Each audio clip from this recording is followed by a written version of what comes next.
I have to bring something up Okay. because I attacked you pretty good. When you get caught on a conversation by somebody recording here, you're over here, and you call it a piece of metal or whatever. Okay, listen, I thought you got screwed there because you're getting recorded whenever you don't know it. But do you think like that and other things have led to a stain about how people view you? Just strictly, let me tell you why. Me working with you and your people these last 2 weeks, you might have the greatest group around you out of all the leagues. Legitimately, you might have the greatest group around you. And obviously, you were the one in charge of them. But at that moment, it was hard not to just be like, what is this guy?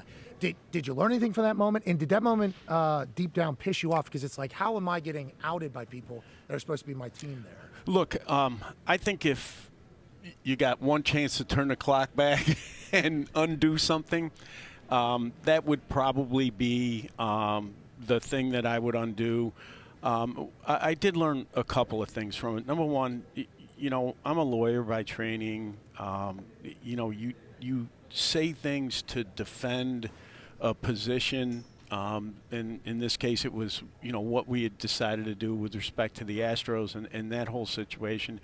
You say things to defend your decision. And one of the things I've learned, at some point, you put your decision out there and let people think what they think, and you're better off. Yeah. You really are better off because the guy who thinks you're wrong, the chances you're turning them around ain't Never. that good. Yeah, especially in this world. Yeah. Just not that good, And so, I really did learn something from it. I think it made me better at the job as time has gone on.